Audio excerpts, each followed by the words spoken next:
everyone, and welcome to American Scouser's Premier League panel show. The panel is back. We were missing in action last week, so now there's even more to talk about. We got Alan still celebrating the 1-0 because, it does happen once a decade, so you got to make the most out of it when it happens. We have Jake over here, kind of like riding the wave of the referees all the way. And then we have Shay. So there's a lot to talk about. At this Villa, I can't pick on too much, but let's talk a lot about. I think a lot of the conversation is probably going to go to head to refereeing, but I do want to first focus on this week. And then I kind of want to, I think one way or the other, these scores will kind of like lead us to refereeing decisions. And I really want to get, honestly, out of everybody over here, no offense to Alan and Jake, I really want to get Shay's take out of all of these as the guy outside, like how he's totally looking at this while, like everybody's biting each other's head off and arguing over it and stuff. So let's go to the scores. First of all, I figured like we will just touch up on like your guy, like our teams first. And then I do want to spend a lot of time like looking at the standings as well as what those standings mean overall. So let me pull up the table game over here. But the first game up is yours. Jake, is that like the worst red cards you ever seen? Depends how Oh, your sound is rough. Sounds like Bisuma's diving.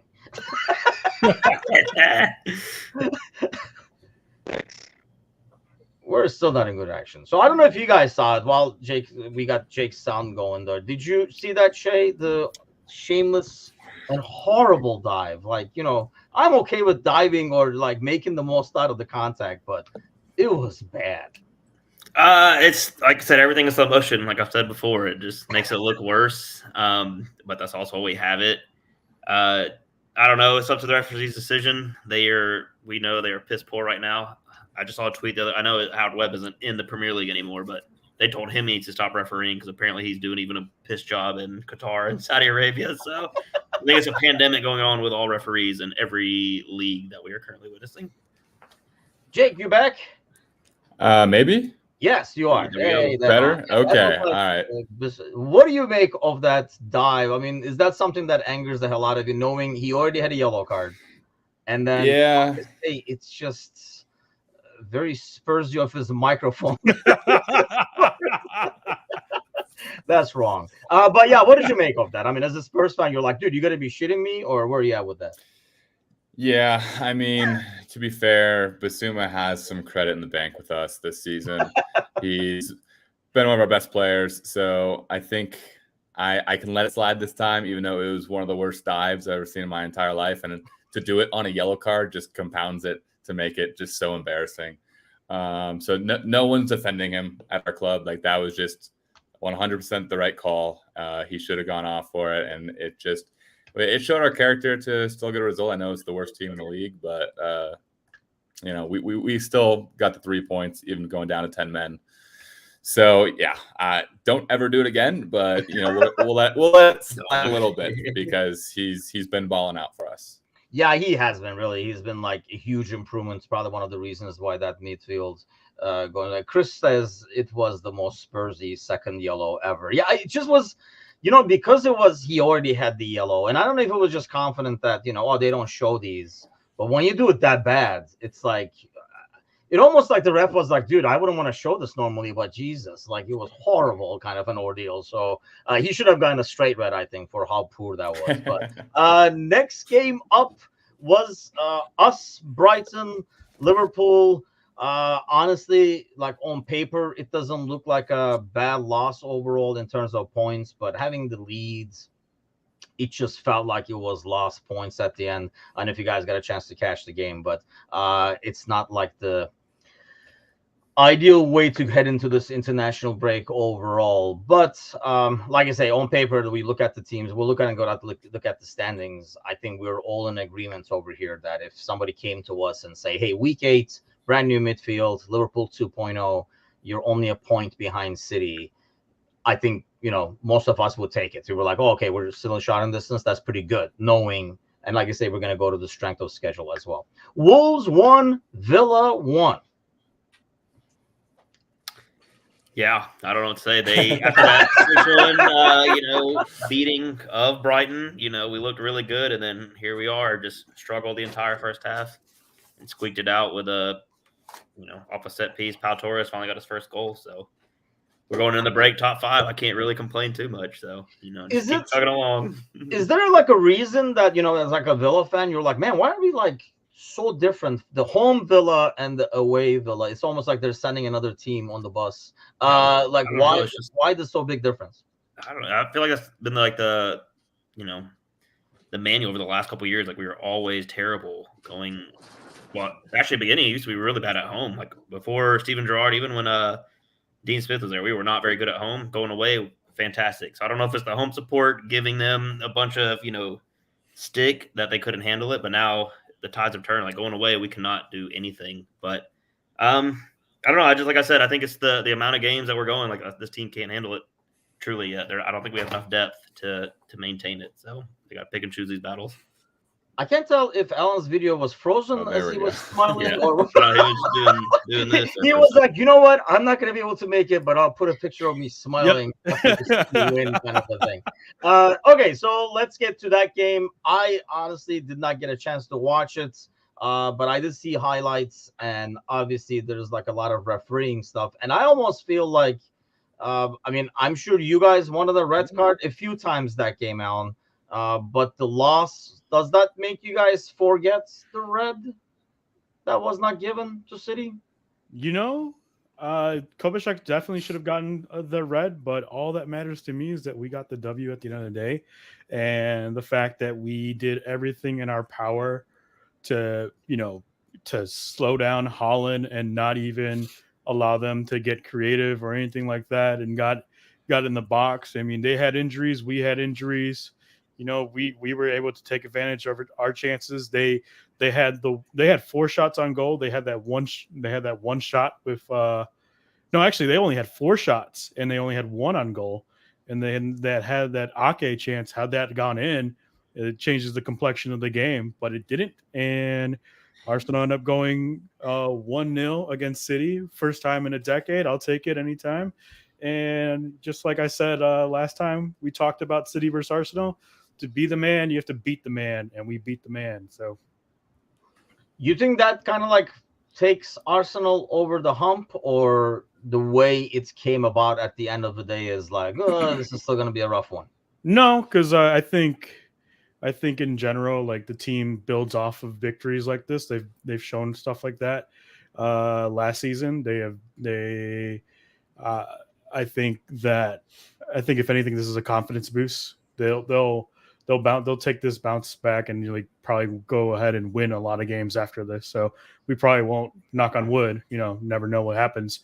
We could always be an injury away, especially like with Saliba, to be a bad, have a bad run. But I think as long as like we're healthy and we get this, we build off this confidence from this big win, I think Arsenal can, be all right. All right is the key word there, but yeah, Lego head will figure out a way to mess it up for you. Don't you worry about it. Okay, so let's talk about. We didn't get a chance to talk about the Tottenham Liverpool mess. We did talk about amongst ourselves on Discord, but we didn't get it on the show. And then obviously there was and every week there are like different fiascos. But this is what I was thinking is that Arsenal obviously was involved in one. Obviously Jake and I in that Spurs Liverpool game were involved in one. As somebody looking from outside in, Shay, and maybe as somebody who's not obviously considered top 6 and stuff like that, one of the big boys and stuff like that, do you what is the perspective there? Is it, man, you guys are whining, serves you guys right, we always get screwed, nobody hears about it?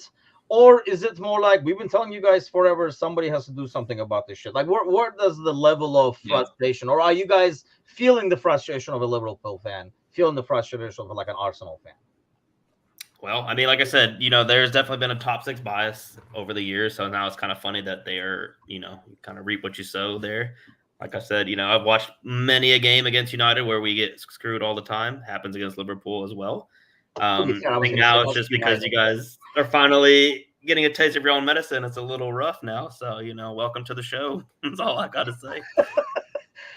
But it's been pretty bad. So, like I said, I know I keep harping on it, but they have got to do something about this refereeing. I don't know if it's going to get any better. Hopefully, this international break they sit down and figure it out. But I have zero confidence in them. So when we come back from international break, it's going to be a toss up. So I have zero confidence as well. I mean, because every time they open their mouths, it gets worse, Jake. Like the explanation is even worse than the decision. Like what happened in the Liverpool game. I mean, we all wanted to get the audio, right? We want to hear it. Well, how the hell does this even happen, kind of thing.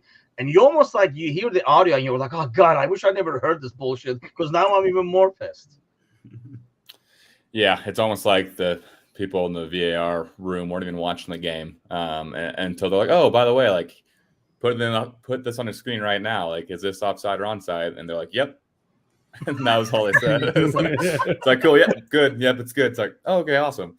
I don't know. I feel like without that clarity of them, like the language saying yes, onside, goal, this is bound to happen at some point. And the fact that it happened in a matchup between two of the most informed teams at the time is just a huge bummer because it changed the dynamic of a game, not as much as the first red card did, but this was almost as big. And I wish it didn't happen because it was going to be a good fixture outside of that.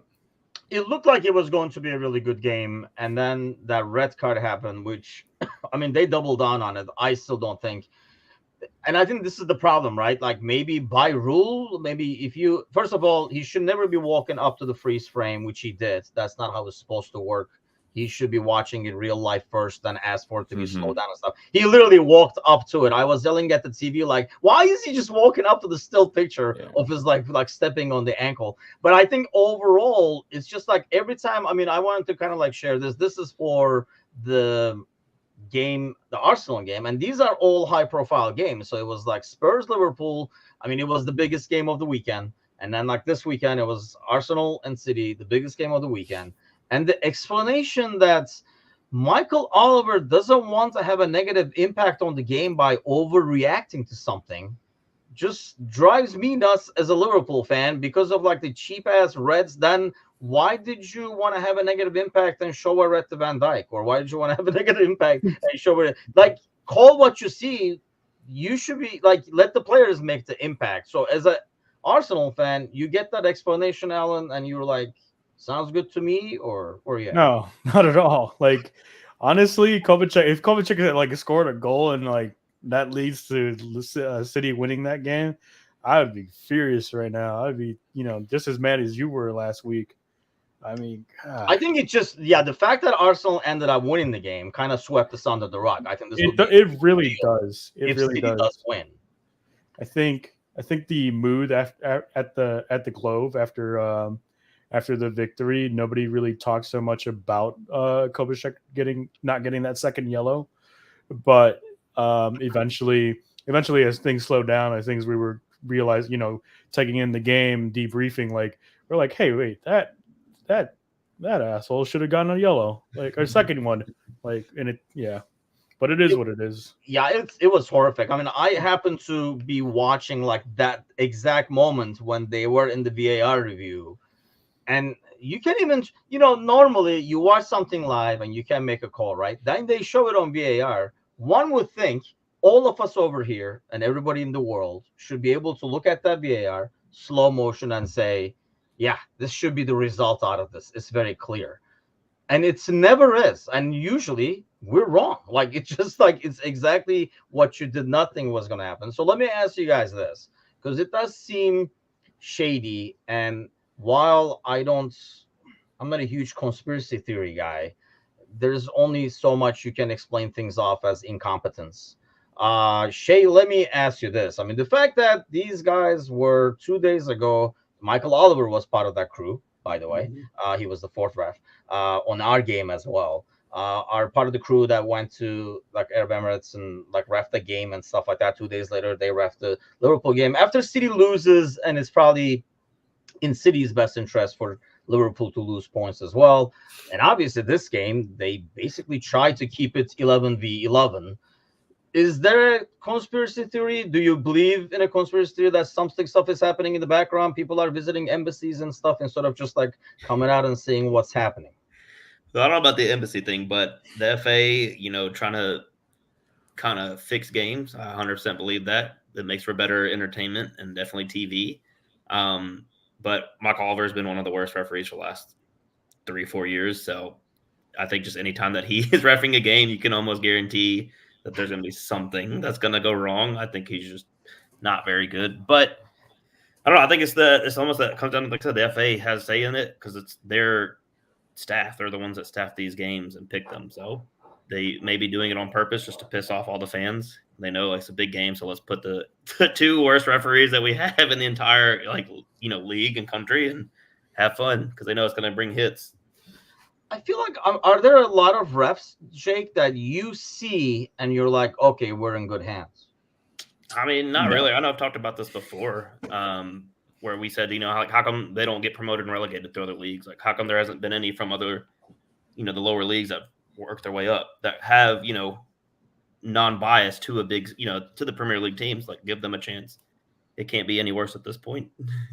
Yeah, I mean, you can put, my dog's out there. It couldn't get any worse at this point.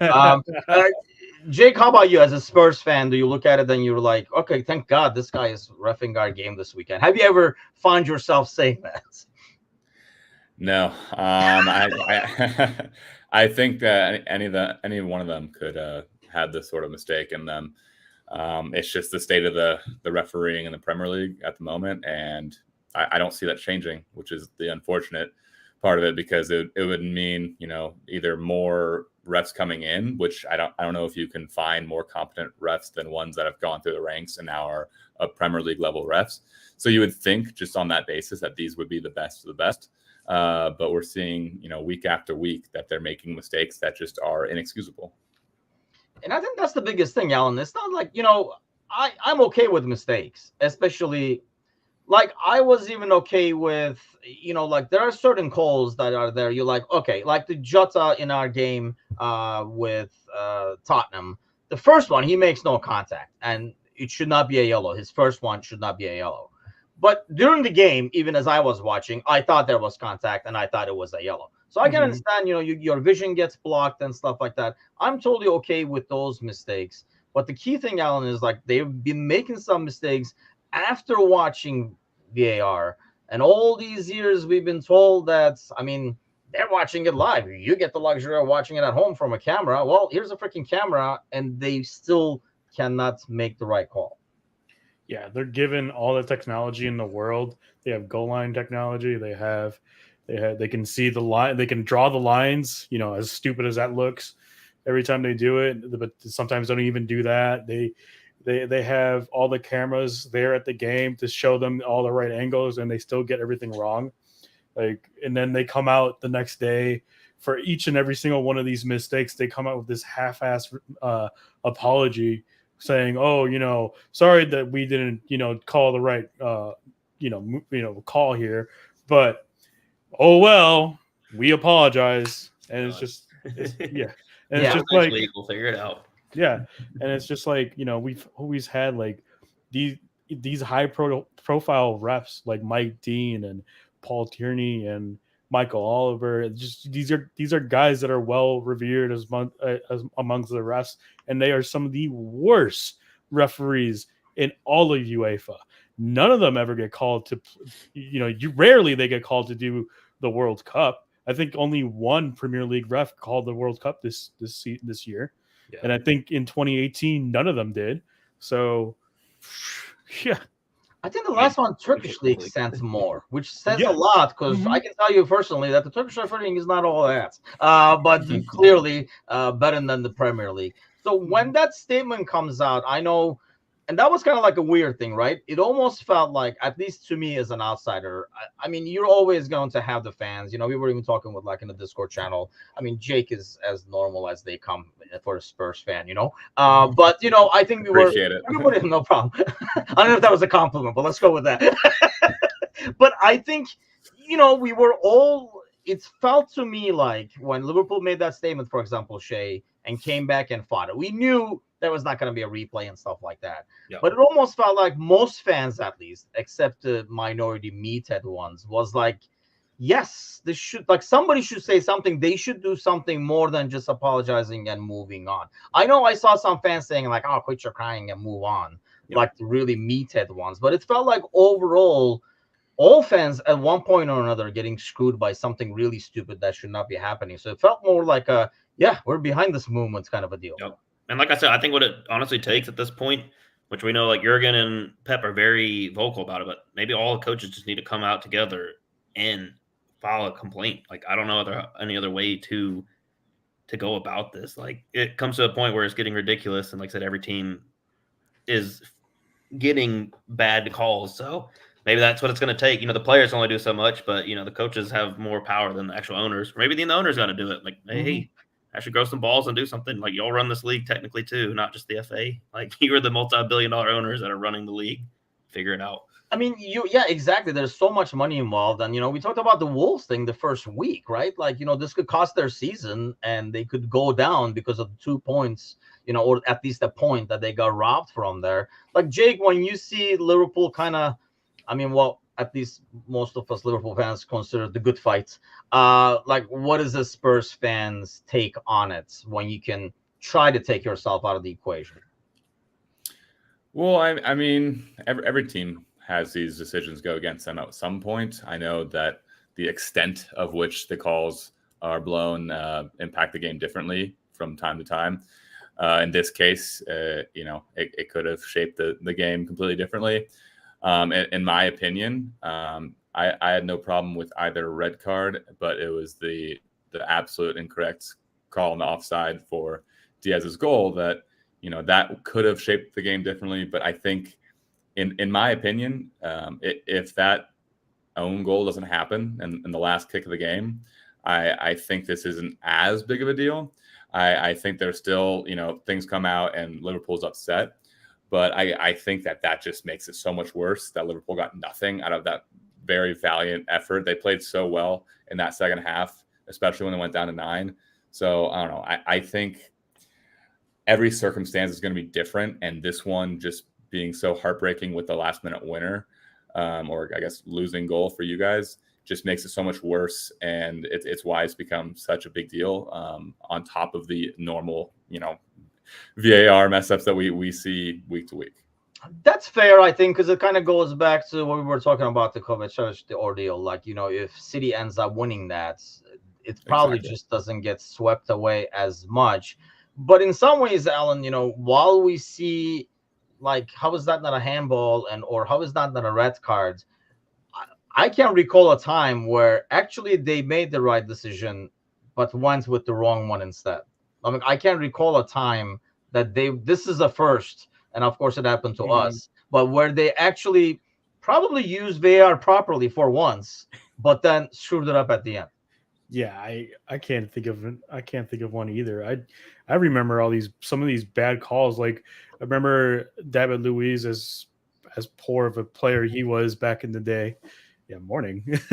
Sparky is our regular follower who is a traveler around the world, so he could be anywhere. He's like the Waldo of American Scouser. Sparky could be anywhere right now. Cool, but yeah, like I remember like a call with David Luiz that was checked over and over and over and over again, and it's just like the back of his knee clear, like not even clearly, like just barely touches the back of another player's knee, and it's called a penalty, and it leads to a Wolves, I think winning that game against Arsenal, and then like I've never seen it where the call is like, the right call is made. It's always the worst call made possible, and it's always wrong. And obviously when the audio came out, everybody was like, not shocked that some shit can go wrong. I guess that's the biggest thing that I didn't understand out of that shit is, obviously, at our work, whatever we, the conversations we have, if I just walk into, Jake's phone call about his work, I might be like, what? I'm not getting a word out of this. Depends on what's happening. So I can understand the chaos and they're trying to do it fast. It might sound chaotic to us, but it could be an organized chaos as far as they're concerned. I guess the part I never understood is, if you make a focus group of a 12-year-old, a dog, one dude, like just pick random people, and they said, hey, can you see something going wrong with this? I think everybody would be like, yeah, why don't you guys just say, instead of saying check complete, he even said that, of course, I knew that was going to be the first thing they changed. We're going to be better with the wording.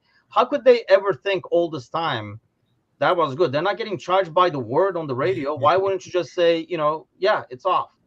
I think they just don't want to have like the, what do you call it, the actual evidence of them, what they said, and have it come back to bite them. I think, what league is it? Is it the Australian Premier League? Like, they actually have the refs mic up, and they have to give the explanation of why they called it. Like, why can't the Premier League do the same thing? They should. Like, in Australia, they literally, he'll tell you exactly what the call was, why he's calling it, and why he made that decision. I feel like, if it ends up being a mistake, at least you're hearing it from them. So then they're like, all right, cool. This guy may just be an idiot, but at least he told us, and then move on from it. So I think they're trying to be just a little deceiving, so they can just like, oh, well, it happens. Like, that's our call. Check complete. Let's move on to the next play. So. And I feel like this league was hesitant to bring VAR in, Jake. I mean, they're the last leagues to bring it in. And I almost feel like they were maybe like I was afraid they were going to use this excuse, that Spurs game with you guys, and say, yeah, see, this VAR thing is really not that great, not working. Nobody should be over monitoring us. We got this. We don't need technology, kind of thing. And I almost feel like it's like a resistance to have VAR run. Is it just job justification? What is it? I wish I could tell you, but I don't think that the answer, and this is going against what Shay just said, the explanation, having them talking about it on the pitch, it's just going to turn it into like college football or the NFL, and it's going to slow the game down even more. And people are going to be more upset than they are going to feel justified about the calls being made. And it's just one of the hazards of bringing in technology to the sport. And it's one of the reasons why people were so against it when it first came out. They were hesitant to bring this technology in because they thought it was going to add another layer and we weren't going to like it. And, those people were correct. And now you have to wait every time a ball goes in the net to celebrate. So I don't know. I couldn't speak to, how VAR is being run, and its implementation should be everywhere, but it's not great right now. So you were okay. So let me ask you. Let's go around and get this on record, because obviously when this was implemented, we weren't having the show. So before VAR came, were you for VAR, Jake? Absolutely, yes. You were. You wanted VAR. I was. I did. Okay. I did. And now, do you still want VAR? No, I don't. Really? Okay. Alan, VAR. Initially, were you in for it? Are you in for it now? Initially, yes, just because I come from an American sports background, and every league here in the U.S. has a replay system, and it's for the most part implemented correctly. Now, I think the people that run VAR in the Premier League all need to be ousted, and it needs to be done from a different third party perspective. It's not even the FA. It's just like a bunch of referees from across the world, maybe even from here. Because actually MLS referees are really good at VAR. So, Gally used to say this, but I mean, when the game, is that partially because the game is, I don't want to get into a Major League Soccer conversation, but the game is a lot slower. It feels like a lot less challenging, to be honest. So, that's basically, to me, that's like saying, this dude plays great football in Canada. Well, that's good for him, but why doesn't he come to the NFL and do it over here? You know what I mean? That's what it comes across to me. Shay, were you in for it? Are you in for it now? I'm right there with Alan too. Like I said, just growing up in America, watching American sports, I think they pride themselves on it, and just because they've been using it for so many years, they're better at it.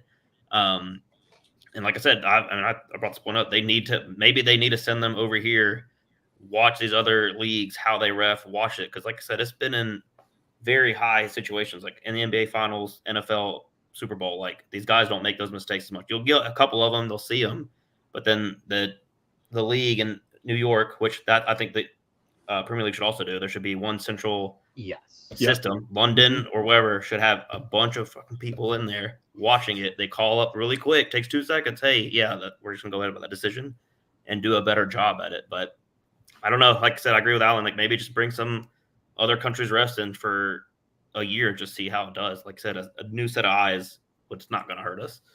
I think the thing I agree. I mean, I was very skeptical because I'm an old fart and like more like a traditionalist. So like I did not initially want it, but then I was like definitely want it.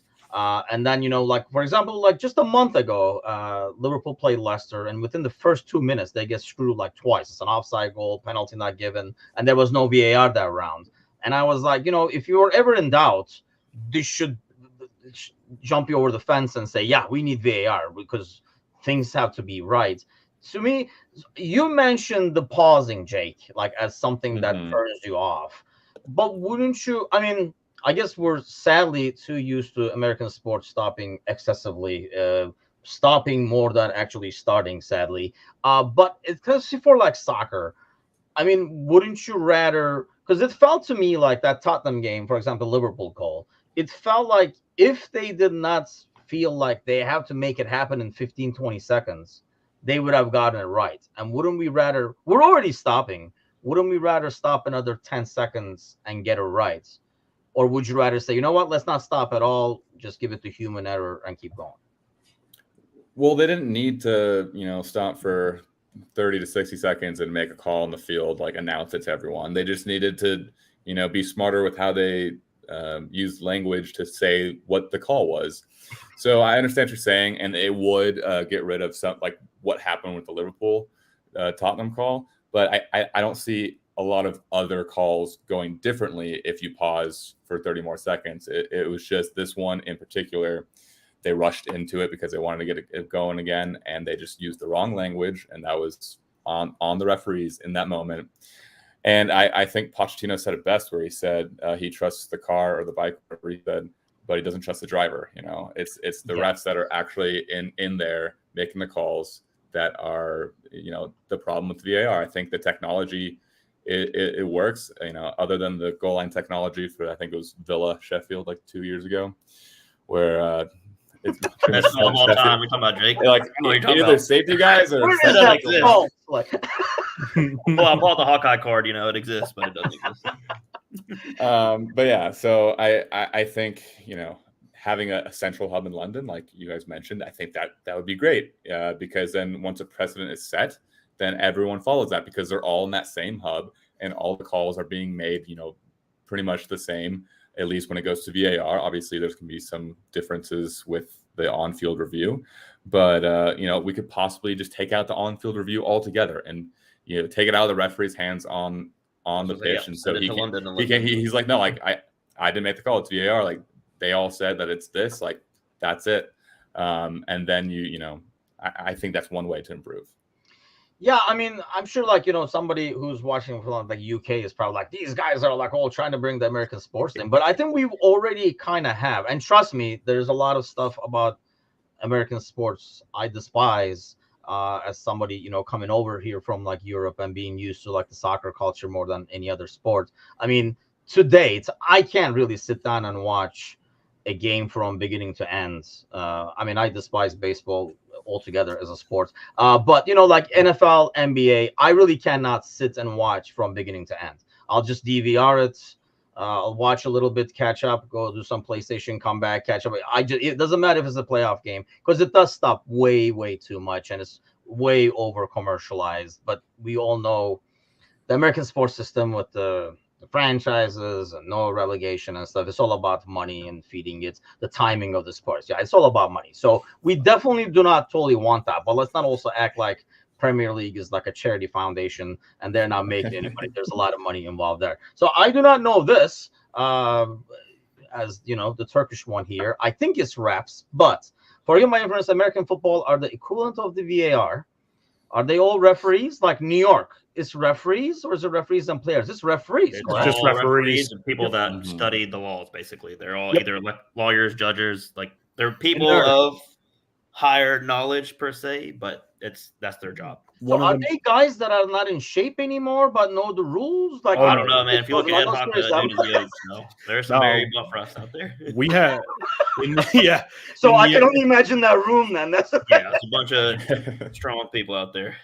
There's like bowls of chips everywhere. I honestly don't know, but it is refs. Yeah, no players involved, and I know why Alan is asking that. Like going back to that Shea, for example, in like Curtis's red card in the Spurs game by rule, even though if it is, I don't know if you saw how he got it, but anybody who's played the game could easily tell you, yeah, that's what happens when you step on the ball. You can't control where the hell you're going. And there was no intent and stuff.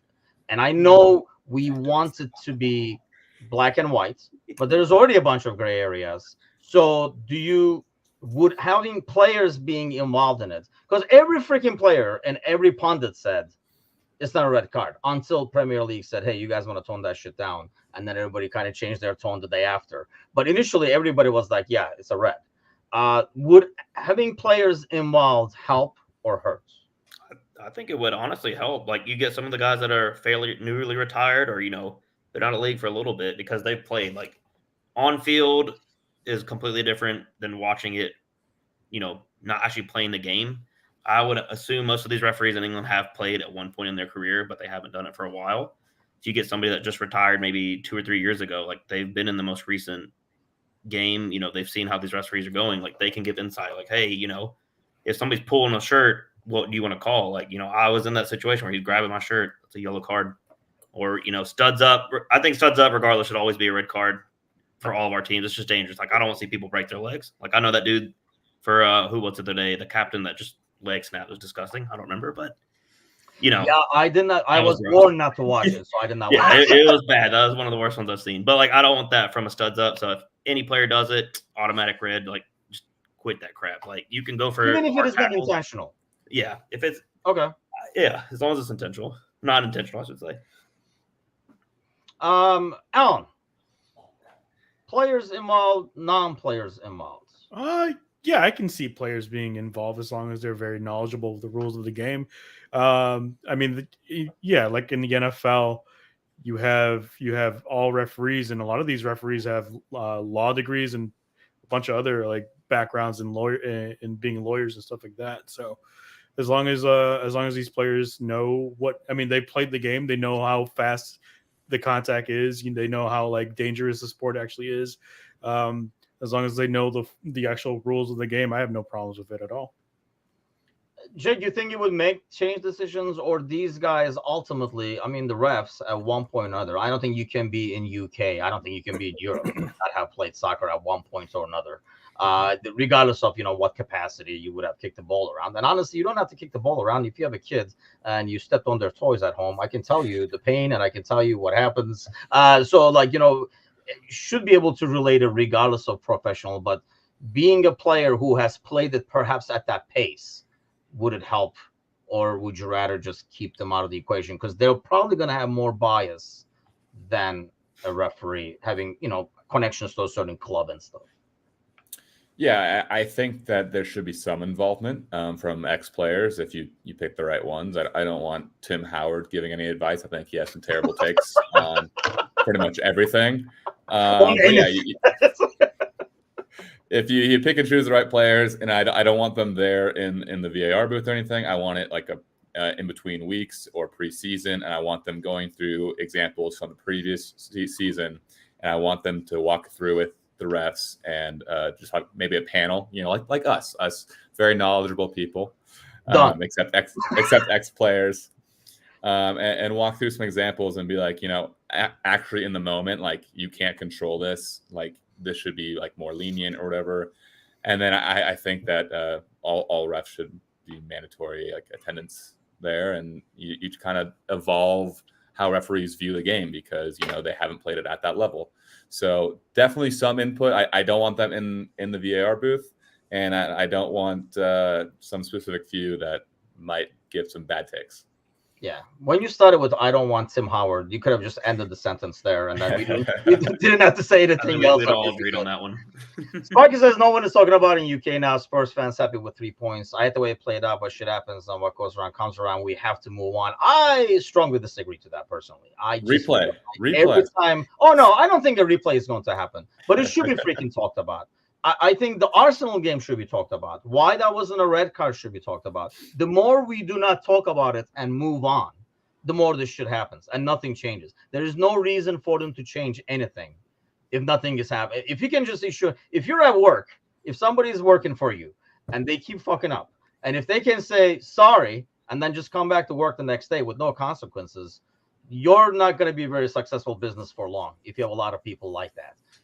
A sorry should afterwards never happen again. That's when the sorry is, to me, worth something. So I definitely disagree with that we just have to, yes, we have to move on. I'm not saying, I never thought, I don't even think Klopp believed, and he even said, like a replay would be nice, but I know it's not going to happen kind of thing. We all knew, I think, the replay was not going to happen or anything like that, or points of order and all that kind of like crazy theories people had.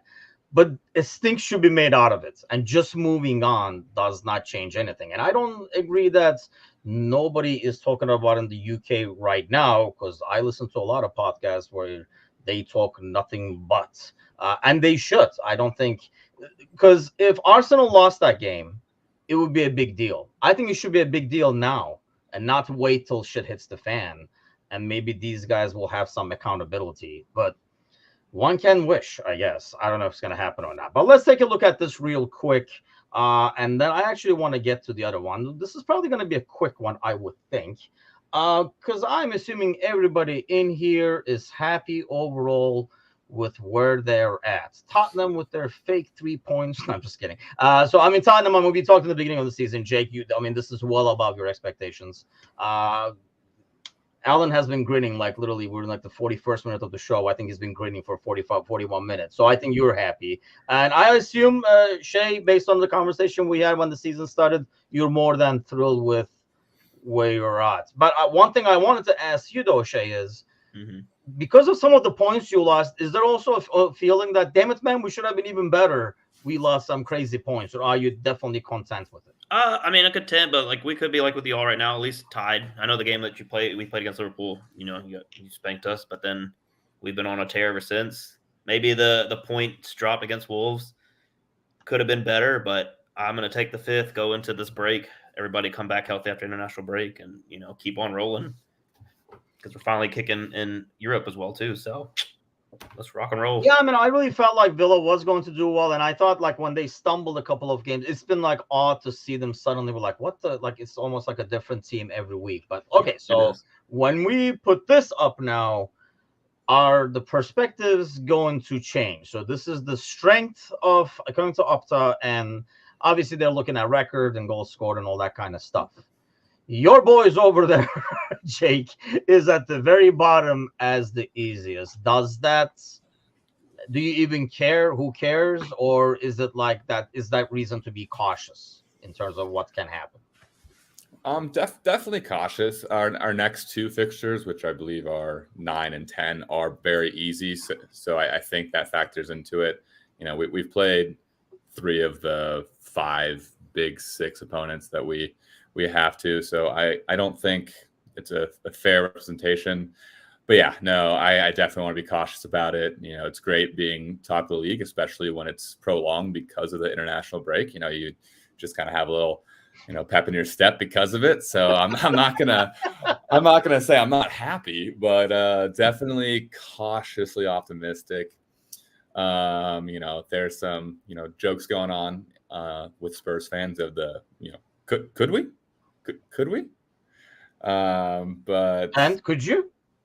No, we couldn't. I mean, it would be absolutely hilarious if you did. Harry Kane just sitting there like, what the hell? Was I the problem? Was it me? Yes, it was. The memes will never end. So, in that regard, I'm all for it. And as a Spurs fan, obviously. But no, it's way too early, not a big enough sample size. So I'm gonna cool it down a little bit. Okay, that's fair. Alan, 71.2 over there, slightly lower average. I guess the most important thing to look over here is probably you're looking at City, who's slightly above. Is that like a concern at all? Like, are you saying like, man, we still got a lot of tough games? Do you have full trust that last year's disaster won't happen again? As long as we are not getting late injuries in the final, in the run-in, I think we're fine. I think we can compete. I think we'll be in the conversation along with Liverpool and City in the final 10 games. The first 10 games, we have somewhat of a easier schedule, but not as easy as another team that's in first right now. But we'll see. Say the name. Who's first, Alan? Spurs are first right now. That means Opta is saying that going away to the Emirates is an easy fixture. So, Ouch. Ooh. wasn't easy for City, was it though? Well, you guys didn't Sparky's even not win. mixing any words. Says Spurs not playing chess. Well, one thing I could argue, I agree with Sparky on. That's good. Does Europe worry you, Alan? It worries me now. I thought for sure we'd be like running away from this group, but now that we lost, Oh no, not in terms Whoa. of what you guys are going to do in Europe, but in terms of how it affects the Premier League moving forward. No, I don't. I mean, Europe is the reason why we ended up with Saliba being injured and Tomiyasu being injured last year. So that's the only worry I have about it. I think the team can pull together a grueling will be fine after a grueling length of stay campaign in the Champions League. So I think you think Lego Head will be able to rotate enough to avoid injuries? Do you have faith in that? That is my only concern. I think if I were to complain about Arteta at all, yours. Go for it. My only real complaint about Arteta is that he doesn't rotate well enough. But I think he's showing a glimpse of that, and I think there's a little bit of hope. I know, like, maybe Saka shouldn't have played in Europe this past week, and that led to him getting injured, but it looks like he'll be back hopefully soon. So we'll see what happens. But still somehow makes England squad while he's hurt. But I won't bring that up either. So apparently I know. Apparently he won't somebody else up, but no, we'll bring Saka, who's not even going to come for it. Did Ollie Watkins got called up, right? He did, finally. I didn't think he was going to, though. But do you want? I mean, I'm more like relieved when people don't go. So personally. Yeah. Well, I do and I don't. I mean, sometimes I want to see the players. Like I was just watching the Beck's documentary before the squad call, and how he said, some players want to play for the national team. I get that, and we're playing friendly. Give some other guys another chance. Like it's not important. It's literally a friendly against some random team. Let somebody else play. You don't need Saka. You don't need Harry Kane for this. At that point, let another guy play. The qualifiers, 100%. Pick the team that you need to win. Yep. But it's Southgate. He's a punk, so. I think it's like, it's a kind of like a weird dynamic, right? Because we don't want, it's mostly club over country. We don't want these guys to go over there and get hurt and affect our team. But at the same time, we kind of like these dudes because they're our dudes and we know they want to play like for their national team. So you kind of root for them at the same time. It's kind of like a weird, my national team dynamic has changed a lot over the years. So Villa on a slightly lower part of the things in terms of like schedule. Had it easier so far, looks like. Is that a concern, or is that, say, in some way, in the same sense, Europe? Is that a concern, especially being Thursday? Like I said, Europe's definitely a little concerned just because I don't think they're, weren't prepared for it. When I looked at the schedule, we're playing literally teams that a majority of the population in England and, the States have never heard of. As my friend always says, like, I've never heard of these teams, but when you play FIFA, you kind of run into it's going to happen. But I don't know, it's nice to see that, we're favored in a lot of these games now just because Emery's come in and changed the entire culture of the team because majority of these teams are still very tough. Like, I don't take any team for granted. Like, I know we come back and play West Ham, so it's not going to be an easy shout. But then when I watch them beat Brighton 6-1 out of nowhere, anything's possible at this point, so. Yeah, Liverpool looks like really great over there, right? They had it so tough, kind of an ordeal. The sad thing with that is I can never be confident because Liverpool plays down to the level of competition, I feel like, and we've always lost points to games that we should always easily win on paper. I remember last year, Leeds and Forest and stuff like that. Right before the World Cup, we wanted to go in, finish it strong, and then we lost back-to-back games, and it was like, what the hell? So while it is a good sign to have a harder schedule in the beginning, it just does not. I don't look at that and be like, all right, we got it. We got this. It's going to be a smooth ride. Not to mention the refs have not changed, so I don't know how that's going to play out. So international break, obviously next week we'll be able to take a look at a bit more in terms of like the fixtures coming up and talk about that. But before we head out over here, international break. Jake, how much international soccer are you going to be watching? I consume as much soccer as I can. I have a job where I'm just behind the desk doing my own thing for most of the day. So I have another screen on and I'm just kind of browsing through whatever international fixtures are going on. I didn't catch Wales versus Gibraltar today, but I'm sure it was a barn burner. But I'll catch the qualifiers tomorrow for the Euros. Now I have to look at what was the score. I don't know. I honestly didn't catch it. I have to pull. Now it was 4-0 for those of you concerned. Wales won 4-0. So I didn't even know there was games today because I figured they just played. Tomorrow. It was the only one. I did catch a little bit of the Women's Champions League qualifiers though. So anything you can get. New Guinea played New Caledonia, so I don't know. It wasn't the only game. How dare you? This is. How dare you insult the other national game going on? Shay, how much soccer are we watching? I may watch a little bit if Ollie gets a start. If not, I know America plays Germany on Saturday, so I may watch that just to see if we can, whoop their ass again like we did in World War II. Confidence. really going back. Honestly, I have no idea. I do not know who the USA picked. I am not a Greg Berhalter fan, so God knows who has chosen for this. But on Tuesday, they are coming to Nashville. It's right down the street from my house. I may just go watch the boys kick around for a little bit. Nice. To be fair, I mean, it couldn't be a worse Germany coming because they're in total shambles as well. So, yeah, but they're still Alan, what are we watching? Jamal Musiala is still way better than 90% of the U.S. national team, so it's okay. That's fair. That's fair. As long as there isn't a blackout restriction, I'll put on the Blackhawks game. But yesterday there was. Today there is as well. So I'll watch that. I'll probably watch American football. We got basketball coming up soon. I'm a Lakers fan, so hopefully I can catch some of those. You're going on a soccer diet? Is that what I'm hearing? Usually an international break I do because I take in too much of it. I have my season tickets to the Fire. I have Arsenal all the time.